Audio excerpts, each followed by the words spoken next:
আসসালামু আলাইকুম ওয়া রাহমাতুল্লাহি ওয়া বারাকাতুহু। সুপ্রিয় নোয়াখালী সরকারি কলেজের ইসলামিক স্টাডিজ বিভাগের সম্মান তৃতীয় বর্ষের শিক্ষার্থীবৃন্দ, বৈশ্বিক করোনাকালীন পরিস্থিতিতে আশা রাখি মহান রাব্বুল আলামিনের অশেষ কৃপায় তোমরা যে যেখানে আছো আলহামদুলিল্লাহ ভালো আছো, সুস্থ আছো।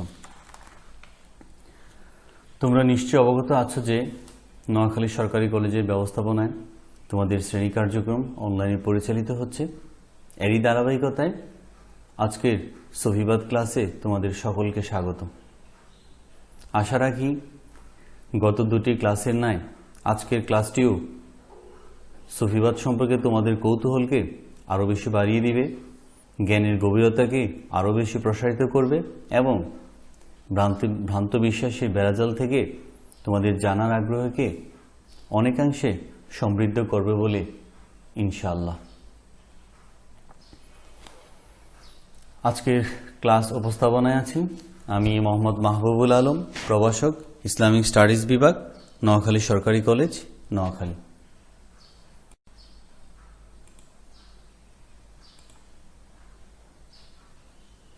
তাই আজকের ক্লাসের শুরুতেই তোমাদের সকলকে ফুলেল শুভেচ্ছা জানাচ্ছি। আশা রাখি পুরো সময় জুড়ে তোমাদেরকে আমার সাথে পাবো ইনশাআল্লাহ।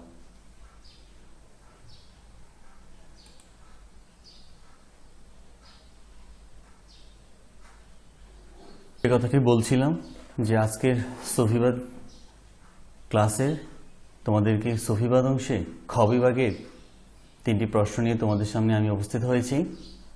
প্রশ্ন 3টি হচ্ছে এই: প্রথমত, মান আরাফা নাফসাহু ফাকাদ আরাফা রাব্বাহু বাক্যটির ব্যাখ্যা করো। দ্বিতীয়ত, ফানা ও নির্বাণের মধ্যকার পার্থক্য লিখো। এবং সর্বশেষ তৃতীয়ত হচ্ছে মসনবী এর বিষয়বস্তু বর্ণনা করো। আমরা এতক্ষণ প্রশ্নগুলি দেখলাম, এখন এক এক করে সেসব প্রশ্নগুলির আমরা ভেতরে প্রবেশ করব, প্রশ্নগুলি সম্পর্কে বিস্তারিত কিছু জানব।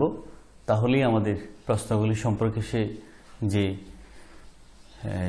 জানার যে কৌতূহলটা, আগ্রহটা আরও বেশি আমাদের জ্ঞানের দরজা প্রসারিত হবে এবং আমাদের ভালো লাগার বিষয়গুলি আরও সামনে চলে আসবে।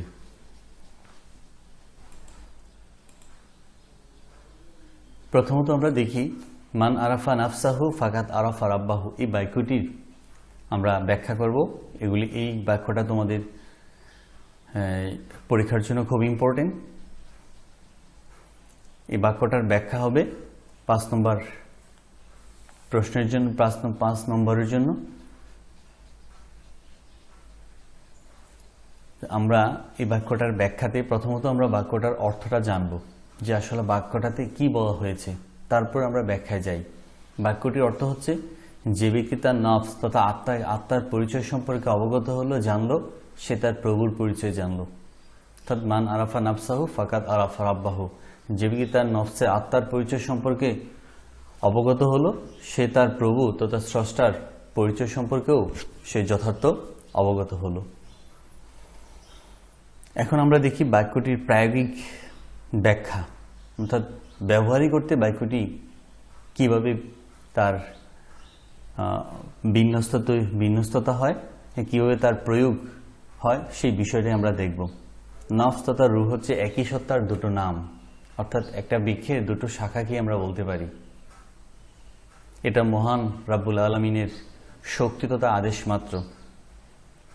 যেমন আল্লাহ পবিত্র কোরআনে কারিমে ইরশাদ করেছেন সূরা বনী ইসরাঈলের 85 নম্বর আয়াতে, ইয়াসআলুনাকা আনির রূহি কুল্লির রূহি মিন আমরি রাব্বি।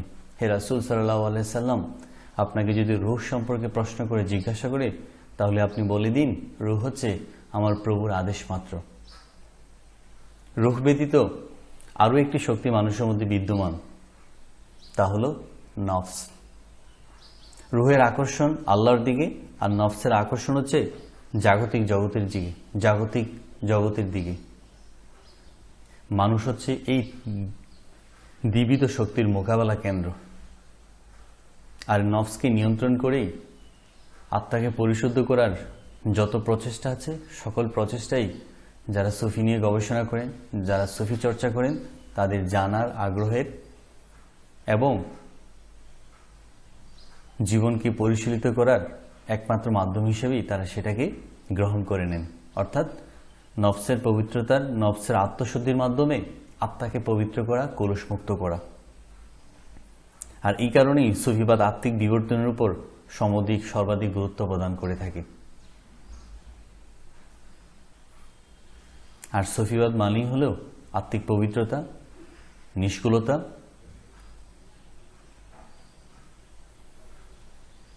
কারণ তাদের বিশ্বাস আত্মা যদি পবিত্র থাকে, আত্মা যদি নিষ্কলুষ ভেজাল মুক্ত হয়, তার মাধ্যমেই মূলত স্রষ্টার পরিচয় তথা মহান রাব্বুল আলামিন যিনি আমাদের সৃষ্টি করেছেন তার পরিচয় সম্পর্কে তাকে প্রকৃত অর্থে জানা যায়, চেনা যায় এবং সর্বশেষ মহান প্রভুর সান্নিধ্য অর্জন করা যায়। যেমন এই প্রসঙ্গে আল্লাহ পবিত্র কোরআনে বলেছেন, কাদ আফলাহা মান তাজাক্কা, সূরা শামস 9 আয়াত 9। অবশ্যই সে সফলকাম হয়েছে যে তার নফসকে পবিত্র করেছে। তাহলে আমরা দেখতে পাই আত্মসংশোধনের মাধ্যমে নিজের পরিচয় সে যেমন জানতে পারবে, তেমনি সে জানতে পারবে তার মহান সৃষ্টিকর্তা মহান রাব্বুল আলামিনের। যেমন এই প্রসঙ্গে হাদিসে একটি উদ্ধৃতি এসেছে, হযরত বেলাল রাদিয়াল্লাহু তাআলা আনহু বলেন, আমার নফসকে সেই সত্তা ধরে নিয়েছেন যিনি আপনার নফসকে ধরে নিয়েছেন। তখন রাসূল সাল্লাল্লাহু আলাইহি ওয়াসাল্লাম ইরশাদ করেন, হ্যাঁ, আল্লাহ আমাদের রূহকে কবজ করে নিয়েছেন। এখন আমরা এই হাদিসাংশের বা উদ্ধৃতিয়াংশের বা উক্তিটি হচ্ছে হযরত আলী রাদিয়াল্লাহু তাআলা আনহুর। এর যদি আমরা আরো একটু ব্যাখ্যা করতে গভীরে যাই, তাহলে আমরা নফসের প্রকারভেদ সম্পর্কে আমাদেরকে জ্ঞান লাভ করতে হবে, জানতে হবে।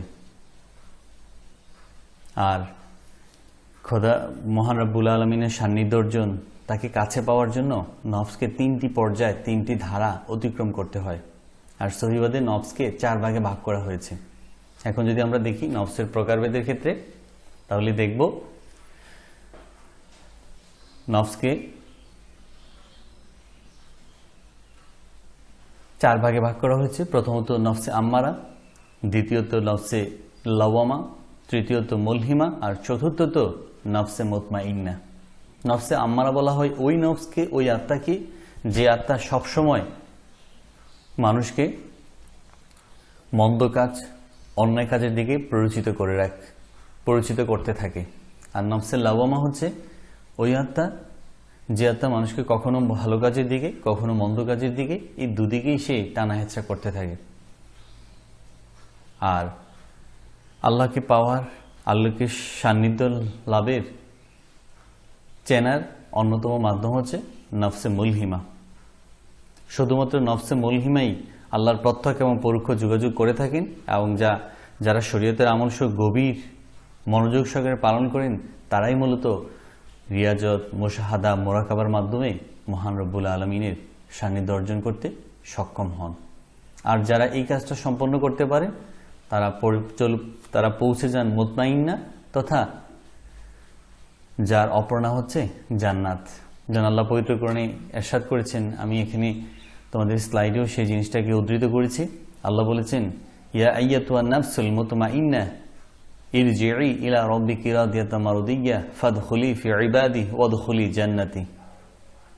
বলা হচ্ছে, হে প্রশান্ত প্রাপ্ত আত্মা, তুমি তোমার প্রতিপালকের নিকট ফিরে আসো এমন ভাবে যে তুমি তোমার প্রতিপালকের প্রতি সন্তুষ্ট এবং তিনিও তোমার প্রতি সন্তুষ্ট।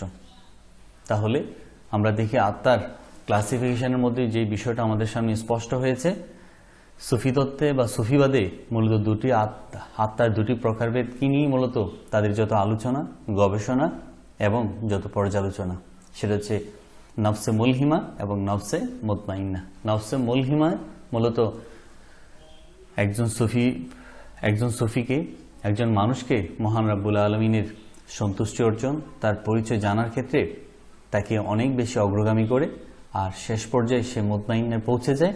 আর মুতমাইন্না পৌঁছে যাওয়া মানে তার জন্য অবধারিত হচ্ছে জান্নাত।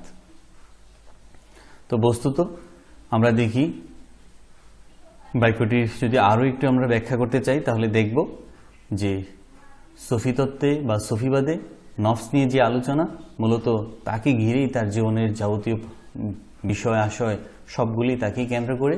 তো সুতরাং নফসকে পবিত্র রাখার জন্য তারা যেই পদ্ধতিগুলি অনুসরণ করেন, সেই পদ্ধতি অনুসরণের মাধ্যমেই একজন ব্যক্তি তার নফস থেকে যাবতীয় প্ররোচনা, মন্দ এবং নিকৃষ্ট বিষয়গুলি দূরে রেখে তার রূহকে পবিত্র করার যে পদ্ধতি তারা অনুসরণ করেন, এর মাধ্যমেই মূলত তিনি আল্লাহর প্রিয়জন বান্দা হিসেবে পরিণত হন এবং আল্লাহর প্রিয়জন বান্দা হিসেবে মহান রব্বুল আলামিনের কে চিনতে তিনি সক্ষম হন।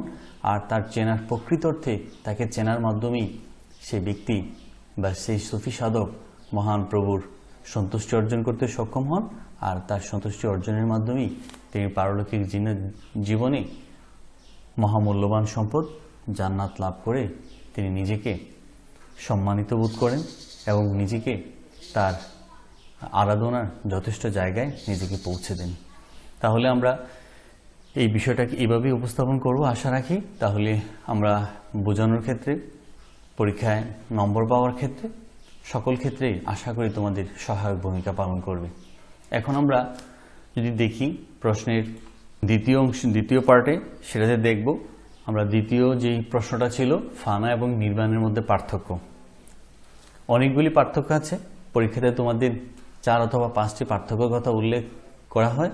তাহলে তোমরা 4 এবং যতটি উল্লেখ থাকে ততটি তোমরা পার্থক্য তোমরা নিরূপণ করবে। আর যদি তোমরা সুবিধাজনক মনে করো তাহলে বক্স আকারেই পার্থক্যের বিষয়গুলি যদি তোমরা তুলে ধরতে পারো তাহলে বিষয়টা আরও বেশি সুন্দর এবং প্রাণবন্ত হবে। যেমন সেই হিসেবে তোমাদের একটু ধারণা আমি এখানে স্লাইডে আজকে দিয়েছি, ফানা ও নির্বাণের মধ্যকার পার্থক্য। প্রথমে আসি, ফানা এবং নির্বাণ কি? আমরা জানি সকল প্রচেষ্টা সাধনার একটা নির্দিষ্ট লক্ষ্য থাকে, আর সুফিবাদ সেক্ষেত্রে কোনো ব্যতিক্রম নয়। সুফি পথ পরিক্রমায় এর নাম হচ্ছে ফানাফিল্লা এবং বাকাবিল্লা। অন্যদিকে নির্বাণ বৌদ্ধ ধর্মের একটি সাধনা পদ্ধতি মাত্র। ফানা সুফি তত্ত্বে একটা সাধনা পদ্ধতি, তেমনি নির্বাণ বৌদ্ধ ধর্মের একটা সাধনা পদ্ধতি। তবে পাশ্চাত্য মনীষীগণ বা আধুনিক চিন্তাধারায় অনেক ক্ষেত্রেই ফানা এবং বাঁকা নির্বাণকে একত্রে মিলানো হয়। আসলে একত্রে মিলানোর কোনো সুযোগ নেই, এটা নির্বুদ্ধিতা ছাড়া আর কিছুই নয়। কারণ প্রত্যেকটা জিনিস তার আলাদা স্বাতন্ত্র্যে প্রজ্জ্বল। এখন আমরা যদি তাদের মধ্যকার গূঢ় পার্থক্যগুলি তোমাদের সামনে উপস্থাপন করি, আশা রাখি এত দুবয়ের মাঝে যে পার্থক্য বিদ্যমান তা আমাদের সামনে দিবালোচনায় স্পষ্ট হয়ে উঠবে। আমি পার্থক্যকে তোমাদের বোঝার সুবিধার্থে শ্রেণীবিন্যাস করেছি। প্রথমে রেখেছি পার্থক্যের ধরন, এরপরে হচ্ছে পার্থক্যের বিষয়গুলি। প্রথমে আমরা দেখি ফানা এবং নির্বাণের মধ্যে শাব্দিক কি পার্থক্য বিদ্যমান। ফানা শব্দটা হচ্ছে আরবি শব্দ, বাংলা অর্থ হচ্ছে বিলীন হওয়া, লয় হয়ে যাওয়া। কিভাবে সেই লয়টা হয়ে যায়? মানুষ তার আত্মহংকার, লোভ, লালসা, হিংসা, বিদ্বেষ, পরশ্রীকাতরতা, কামনা, বাসনা, ক্ষোভ ইত্যাদি কার্যগুলিকে দূরীভূত করে আল্লাহর গুণাবলীর মধ্যে মানবিক গুণকে বিসর্জন দিয়ে আত্মবোধকে ভুলে যাওয়া। মূলত সেটাই নামই হচ্ছে বিলীন বা লয় হয়ে যাওয়া। আর অন্যদিকে আমরা দেখি নির্বাণ শব্দটি হচ্ছে একটা সংস্কৃত ভাষার শব্দ, যার অর্থ হচ্ছে সাধনার চরম পরিণতি বা পরমপ্রাপ্তি, বিলয় বা অস্তগমন। আর এই প্রসঙ্গে গৌতম বুদ্ধ বলেন, নির্বাণ হচ্ছে পরম পথ, নির্বাণ থেকে শ্রেষ্ঠতম আর কিছুই নেই। তো এরপর আমরা যদি শাব্দিক বিশ্লেষণের পর যদি আমরা দেখব সংজ্ঞাগত বিশ্লেষণে কি দেখতে পাই। তোমাদের গত ক্লাস দুটিতেও আমি বলেছি, সুফি তত্ত্বের বা সুফিবাদের একক কোনো সংজ্ঞা সুফিবাদকে সংজ্ঞায়িত করা যাবে না। বিভিন্ন জন যেভাবে সুফিবাদকে ধারণ করেছেন সেই হিসাবে সুফিবাদকে সংজ্ঞায়িত করেছেন। যেমন এই সংজ্ঞাটা আমি হযরত বাইজিদ বুস্তামি রহমতুল্লাহ আলাইহের থেকে নিয়েছি। তিনি বলেছেন, সুফিবাদের সংজ্ঞা সকল আরামায়েশ ত্যাগ করে মহান আল্লাহকে পাওয়ার উদ্দেশ্যে দুঃখ কষ্ট বরণের নামই হচ্ছে ফানা। আর অন্যদিকে নির্বাণ কাকে বলে? নির্বাণ হচ্ছে ব্যক্তির আত্মবিনাশ সাধনের মাধ্যমে মুক্তি পাওয়া। আর নির্বাণ হলো জীবনের পরম প্রাপ্তি গতি। এরপর আমরা দেখি ফানা ও নির্বাণের মধ্যকার পার্থক্যের মধ্যে তৃতীয় পার্থক্য হচ্ছে উদ্দেশ্যগত পার্থক্য। ফানা ফিলার মাধ্যমে জান্নাত প্রাপ্তি হচ্ছে সাধকের চূড়ান্ত এবং একমাত্র উদ্দেশ্য। আর নির্বাণের উদ্দেশ্য হচ্ছে ব্রহ্মলোক অর্জনের কথা বলা হয়েছে। আমরা পার্থক্যের মধ্যে চতুর্থতম পার্থক্য দেখি আমরা প্রভাবগত পার্থক্য। ফানার প্রভাব সুফি জীবনে বা একজন সুফির পুরো জীবন জুড়ে ইতিবাচক, অর্থাৎ যখন সে শুরু করে আস্তে আস্তে সে সেটার মধ্যে ডুবে যায় এবং ডুবতে ডুবতে সে মহান প্রভুর সন্তুষ্টি অর্জন করতে সক্ষম হয় এবং সেটাই তার জীবনে একমাত্র চাওয়া পাওয়া হিসেবে বিবেচিত হয়। সেজন্য বলা হচ্ছে ফানা সুফি জীবনে ইতিবাচক, সকল ক্ষেত্রে ইতিবাচক হিসেবে বিবেচিত হয়। কিন্তু নির্বাণ বৌদ্ধ ধর্মে নেতিবাচক হিসেবেই বিবেচনা করা হয়। এরপর আমরা দেখি পার্থক্যের মধ্যে পর্যায়গত পার্থক্য বা স্তরগত পার্থক্য, যেটাকে আমরা পর্যায়গত বলতে পারি, স্তরগত বলতে পারি। ফানা সুফি সাধনার শেষ বা চূড়ান্ত নয়, বরং ফানাফিল্লার দ্বারা বাঁকাবিল্লা অর্জনই হচ্ছে এর মূল লক্ষ্য, আর আত্মবিলয় হচ্ছে নির্বাণের পরম গন্তব্য এবং চরম লক্ষ্য। এরপর আমরা দেখি ফানা ও নির্বাণের মধ্যকার পার্থক্যের মধ্যে ধারণাগত পার্থক্য। ফানা ধারণাটি ইসলামী সর্বজনীন, অর্থাৎ এটা গোপন নয়। কারণ ফানা অর্জন করতে হবে, অর্থাৎ তাসাউফ অর্জন করতে হবে। শরীয়তকে অর্জন করার পর সে যখন পূর্ণাঙ্গভাবে শরীয়তের বিভিন্ন বিষয়গুলি সে যখন পূর্ণাঙ্গ জ্ঞান অর্জন করবে, তখনই মূলত সুফি তত্ত্ব, সুফিবাদ তথা ফানা এবং বাঁকার প্রশ্ন আসবে। তাহলে আমরা দেখতে পাই ফানার ধারণাটি ইসলামী সর্বজনীন, এটা সকলের জন্য সমভাবে প্রযোজ্য। যে ইচ্ছা সে শরীয়তকে অর্জন করে শরীয়তের বিবিধ বিষয়গুলি জানার পর সে তাসাউফ অর্জন করতে পারে, কারোর জন্য কোনো বিধিনিষেধ সেখানে নেই। তদ্রূপভাবে আমরা দেখতে পাই বৌদ্ধ ধর্মেও নির্বাণের ধারণাটিও সর্বজনীন, সকলের জন্য প্রযোজ্য। যে ইচ্ছা সেই নির্বাণের মাধ্যমে নিজেকে ঝালিয়ে নিতে পারে, নিজেকে প্রভুর নৈকট্য অর্জনের পথে এগিয়ে রাখতে পারে।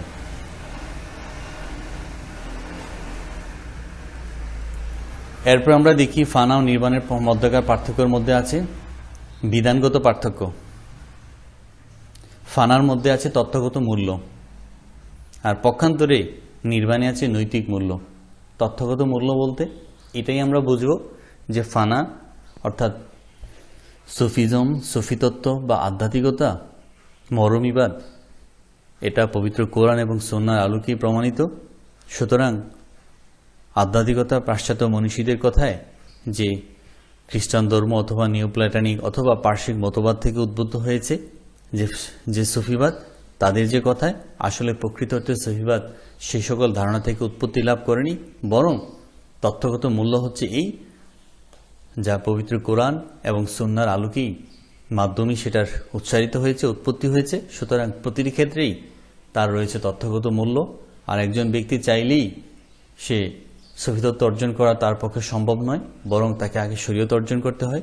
শরীয়তের পূর্ণাঙ্গতার পরেই তখনই তার প্রশ্ন আসবে আধ্যাত্মিকতা।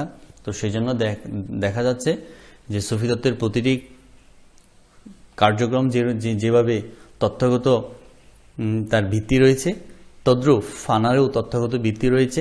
চাইলেও কেউ ফানা সাধনায় নিজেকে নিরত রাখতে পারে না, নিজেকে অবিচল রাখতে পারে না, বরং তাকে কিছু পর্যায়ে অতিক্রম করে তার এই অতিক্রম করে আসতে হয়। তখনই সে ফানার বিভিন্ন কার্যক্রমে নিজেকে সম্পৃক্ত করতে পারে।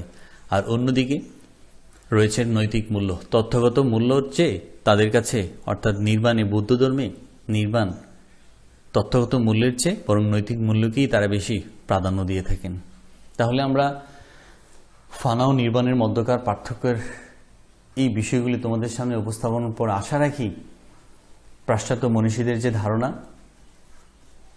যে ফানা বৌদ্ধ ধর্মের সে নির্বাণের নবসংস্করণ রূপ বলে তারা যে বিবেচনা করে থাকে, আসলে তাদের এই কথাগুলি মিথ্যা এবং বাতুলতা ছাড়া আর কিছুই নয়।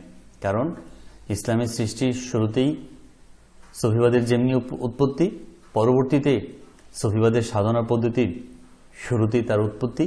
কারণ আমরা জানি এটাও যে কোনো কিছুর সাথে মিল থাকলেই তাকে মিলের মাঝে অন্তর্ভুক্ত করাটা যথার্থ এবং যুক্তিপূর্ণ নয়। ফানা এবং নির্বাণের মধ্যে কিছু ক্ষেত্রে মিল থাকতে পারে, তাহলে এটা বলা যাবে না যে ফানা নির্বাণ বৌদ্ধ ধর্ম থেকে এসেছে, বরং ফানা পবিত্র কোরআন সুন্নাহ আলোকেই তার নির্যাসিত ফল, বরং এটা নির্বাণ অর্থাৎ বৌদ্ধ ধর্মের যে নির্বাণ, যে সাধনা পদ্ধতি, সেখান থেকে আসেনি, বরং ফানা তার আপন স্বাতন্ত্র্যের প্রজ্জ্বল এবং তার রয়েছে তথ্যগত ভিত্তি, যা কোরআন হাদিস যা সেটাকে সমর্থন করে। তাহলে আমরা ফানা ও নির্বাণের মধ্যকার যে পাশ্চাত্য মনীষীগণ যে আমাদের সামনে যে ভুল কনসেপ্ট তৈরি করে থাকেন যে ফানা নির্বাণের মধ্যকার যে পার্থক্য নিরূপণের ক্ষেত্রে, তাহলে আজকের পার্থক্য থেকে আমরা এটাই বুঝব যে ফানা তার আপন স্বাতন্ত্র্যের প্রজ্জ্বল, তা ফানা নির্বাণ থেকে উৎপত্তি লাভ করেনি, বরং ইসলামের শুরুতেই যেরকম সফিবাদের উৎপত্তি, আর সেই সফিবাদী একটা গুরুত্বপূর্ণ সাধনা পদ্ধতি হচ্ছে ফানা। তাহলে আমরা দুটোর পার্থক্যের মাধ্যমে এটাই বুঝতে পারবো যে কোনো কিছুতে আংশিক মিল অথবা কিছু মিল থাকলেই সেটাকে তার থেকে উৎপত্তি এরকম ধারণা করাটা ঠিক না, আর এতে জ্ঞানের অপরিপক্কতারই পরিচয় বহন করে। তো আশা রাখি আজকের পার্থক্য থেকে তোমাদের ফানা এবং নির্বাণের মধ্যে যে পার্থক্যের যেই সংশয়, যে সংশয় তোমাদের মাঝে ছিল, আশা করি আজকের আলোচনা থেকে সেই সংশয়টা, সেই বিভেদটা তোমাদের মাঝ থেকে চলে যাবে এবং তোমরা যথার্থ এবং সঠিক জিনিসটাই জানতে পারবে। তো এরপরে আসি, আমাদের প্রশ্নের আরেকটা অংশ ছিল, আরেকটা প্রশ্ন ছিল মসনবী-এর বিষয়বস্তু ব্যাখ্যা করো। মসনবী পরিচয় যখন আমরা দেব তখন আমরা জানতে পারবো মসনবীটা কি। মসনবী পরিচয় এর বিষয়বস্তু সম্পর্কে আমরা আলোচনা করব, তাহলে আমাদের প্রশ্নের যে আজকে যে বিষয়টা, সে বিষয়টা ক্লিয়ার হবে। যেমন শুরুতে যদি বলি মসনবী মৌলবী মানবী হাস্তা কোরআন দরজবানে পাহলবী। মসনবী মাওলানা রুমির সর্বশ্রেষ্ঠ অবদান। এই মহাগ্রন্থ ইংরেজি সাহিত্য, ফার্সি সাহিত্য, উর্দু সাহিত্য, বাংলা সাহিত্যকে যুগ যুগ ধরে প্রভাবিত করেছে, যুগ যুগ ধরে তার অনুরণিত শিক্ষা প্রজ্বলন করে আসছে। আর মূলত প্রেমের জয়গানই হচ্ছে মসনবীর মূল উপজীব্য বিষয়, মূল সুর। এখন আমরা দেখি মসনবীর পরিচয়। মসনবীর রচয়িতা হচ্ছেন পারস্যের কবি এবং সুফি মাওলানা জালালউদ্দিন মোহাম্মদ রুমি রহমতুল্লাহ আলাইহি। 6 খণ্ডের মসনবী শরীফে রয়েছে 26,000 বায়ত বা পংক্তি, 421-এর বেশি ছোট বড় কাহিনী এবং 40,000 লাইনের একটা মহাজ্ঞানের ভাণ্ডার। পৃথিবীতে এমন কোনো ভাষা নেই যে ভাষাতে হয়তো পুরো মসনবী নয়তো তার কোন একটা পংক্তি অনুবাদিত হয়নি, ব্যাখ্যা হয়নি, এমন কোনো ভাষা নেই। বরং পৃথিবীর প্রতিটি ভাষাই হয় পুরো মসনবী, না হয় তার কোনো একটা পংক্তি আলোচিত হয়েছে, ব্যাখ্যা বিশ্লেষণ হয়েছে। আর এই জন্যই এটাকে বলা হয় ফার্সি কোরআন নামে অবহিত করা হয়। সুফিবাদে মসনবীর কি প্রভাব? পারস্যের কবি জালালউদ্দিন রুমির সুফিবাদের সুবর্ণ যুগের একটা সোনালী যুগে তিনি গোড়াপত্তন করেন। সর্বোপরি তিনি পারস্যে মানবতাবাদী, আধ্যাত্মবাদ এবং প্রেমের কবি হিসেবে তিনি মরমী সাহিত্যে এক নবদিগন্তের সূচনা করেন। আর তার প্রভাবে প্রভাবিত হয়েছেন নিকোলসন এবং আর যে আরবেদি সহ আরো অনেক পাশ্চাত্য সাধকও। মাওলানা রুমির মসনবী শরীফকে একটি মহাসমুদ্রের কাহিনীর মাধ্যমে তার ভাব তিনি তার প্রকাশ করেছেন। তাই তো উর্দু সাহিত্যের শ্রেষ্ঠ কবি আল্লামা ইকবাল এবং তার যে সমপর্যায়ে যেসব কবি ছিলেন তারাও মাওলানা রুমির সে মসনবীর ভাবশিষ্য ছিলেন। এমনকি বাংলা সাহিত্যের আধুনিক কবিদের অনেকেই রুমির ভাবধারা অবলম্বন করে অনেক কবিতা লিখেছেন, পংক্তি লিখেছেন। আর এই প্রসঙ্গে মাওলানা রুমি নিজেই বলেছেন, মসনবী দর হর্ষস মজিল্লাত এক নওয়াস্ত হাসেলে আ গুজে দর বাহরে ফানাস্ত। অর্থাৎ মসনবীর 6টি খণ্ডে রয়েছে একটি মাত্র আওয়াজ, তা হল ফানাফিলা সমুদ্রে ডুবে যাওয়া। 6ষ্ঠ খণ্ডের শেষ পাদে এই উক্তিটির উল্লেখ রয়েছে। এখন আমরা দেখব মসনবীর বিষয়বস্তুতে কি কি বিষয় অন্তর্ভুক্ত হয়েছে। মাওলানা জালালউদ্দিন রুমি তার মসনবিতে ভাবের গভীরতায়, সুফি তত্ত্বের প্রতিবেদনে এবং মহাসত্যের উপলব্ধিতে আধ্যাত্মিক জ্ঞানের এক রসভাষ্য তিনি উদ্ঘাটন করেছেন। 6টি খণ্ডে মাওলানা জালালউদ্দিন রুমির এই মসনবির 6টি খণ্ডের বইটিকে 2টি যুগল করে তিনি 3টি ভাগে ভাগ করা যায়, কারণ 2টি যুগলে একই রকম বিষয়বস্তু নিয়ে তিনি আলোকপাত করেছেন। তাহলে আমরা দেখি মসনবির মূল বিষয়বস্তুতে কোন কোন বিষয়গুলি আছে। প্রথমত আত্মসম্পর্কীয়। মসনবির প্রথম এবং দ্বিতীয় খণ্ড বই দুটিতে নফস কি নিয়ে আলোচনা করা হয়েছে। রূহ বা নফস হচ্ছে, আমরা কিছুক্ষণ আগে আলোচনা করেছি, মহান প্রভুর আদেশমাত্র। আর রূহ ব্যতীত আরও একটা শক্তি মানুষের মাঝে বিদ্যমান, আর তা হলো নফস। রূহের আকর্ষণ মানুষকে আল্লাহর দিকে নিয়ে যায়, আর নফসের আকর্ষণ তাকে পার্থিব জগতের দিকে নিয়ে যায়। আর মানুষ হচ্ছে তার এই দ্বিবিধ শক্তির একটা মোকাবেলা কেন্দ্র, একটা মোহনা। তাই মাওলানা জালালউদ্দিন রুমি বলেন, নফস হল নিম্ন প্রবৃত্তি, আত্মপ্রবঞ্চনা ও অভ্যাসপূর্ণ। আর এই প্রসঙ্গে তিনি তার মসনবি শরীফে একটি কবিতারই তিনি উদ্ধৃতি দিয়েছেন। তিনি বলেছেন, মুসা ও ফেরাউন দর হাসিয়ে তুস্ত, বায়েদ ও দো খাসম রা দর খৈশ জোস্ত। মসনবি 3য় খণ্ড। অর্থাৎ মুসা ও ফেরাউন তোমার অস্তিত্ব রয়েছে। তিনি মুসাকে উদ্ধৃত করেছেন রূহ হিসাবে, আর ফেরাউনকে তিনি উদ্ধৃত করেছেন নফস হিসাবে। অর্থাৎ মুসা এবং রূহ, ফেরাউন তোমার অস্তিত্ব রয়েছে, সুতরাং তোমার উচিত এই দুটি বস্তুকে নিজের মধ্যে তালাশ করা, অন্বেষণ করা। তাহলে আমরা মসনবির বিষয়ের মধ্যে প্রথম বিষয়বস্তুটি যেটা পেলাম তা হলো আত্মসম্পর্কীয়। এরপর আমরা দেখব মসনবির বিষয়বস্তুর মধ্যে দ্বিতীয় যে বিষয়বস্তুটা আমাদের সামনে উপস্থিত হয়েছে তা হচ্ছে জ্ঞান সম্পর্কীয়। মসনবির 3য় এবং 4র্থ খণ্ড বই দুটিতে কারণ এবং জ্ঞান বিষয়ে আলোচনা করা হয়েছে। এই দুটি বিষয়ের ক্ষেত্রে জালালউদ্দিন রুমি বাইবেলীয় এবং কোরআনীয় বর্ণিত সব নবীকে এখানে চিহ্নিত করার একটা সুযোগ পেয়েছেন, প্রয়াস পেয়েছেন। এরপর আমরা দেখি মসনবির বিষয়বস্তুর মধ্যে সর্বশেষ যে বিষয়বস্তু হচ্ছে সার্বজনীন ধারণার প্রকাশ। 5ম এবং 6ষ্ঠ খণ্ড তথা শেষ 2টি খণ্ডে একটি সার্বজনীন ধারণার কথা উল্লেখ করেছেন মাওলানা জালালউদ্দিন রুমি, যেখানে মানুষকে সৃষ্টিকর্তার অস্তিত্বে বিশ্বাস করতে হলে তার ঐশ্বরিক শারীরিক অস্তিত্বকে অস্বীকার করতে হবে। আর এই প্রসঙ্গে তিনি উল্লেখ করেছেন, হারচে আন্দেশি ও ফাজিরায় ফানাস্ত, হারচে দর আন্দেশ না আয় আ খোয়াস্ত। অর্থাৎ তিনি বলতে চেয়েছেন, যেটা ধারণা করতে পারো, যেটা বুঝতে পারো, ওটা ধ্বংসলীলা। আর যেটা তোমার ধারণায় আসে না, কল্পনাতেও আসে না, আর ওটাই হচ্ছে আল্লাহ। মসনবি 6ষ্ঠ খণ্ড। তো আমরা মসনবি ফার্সি সাহিত্যের এক অনবদ্য কীর্তি। আমরা বলি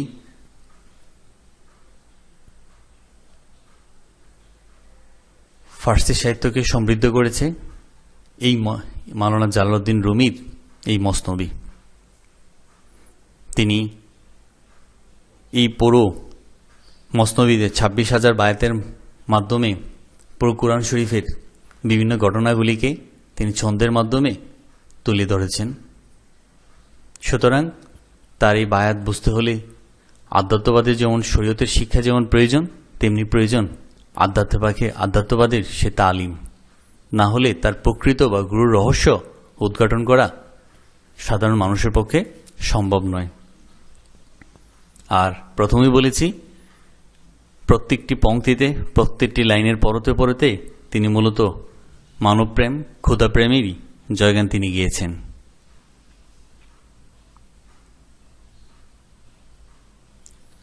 তাহলে আমরা তার বিষয়বস্তু থেকে এই বিষয়টা সম্পর্কে জানতে পারি। মসনবিকে এক্ষেত্রে ফার্সি ভাষার কোরআন হিসেবেও আখ্যায়িত করা হয়, কারণ তিনি এই মসনবির মাধ্যমে ফার্সি ভাষাকে জনমানুষের সামনে তুলে ধরেছেন। তার গুরুত্ব, তাৎপর্য, তার ভাষার লালিত্য, মাধুর্যতা তিনি এর মাধ্যমেই তিনি বিশ্ববাসীর কাছে উপস্থাপন করেছেন, দেখিয়েছেন যে ফার্সি ভাষার গুরুত্ব, তাৎপর্য, মাহাত্ম্য।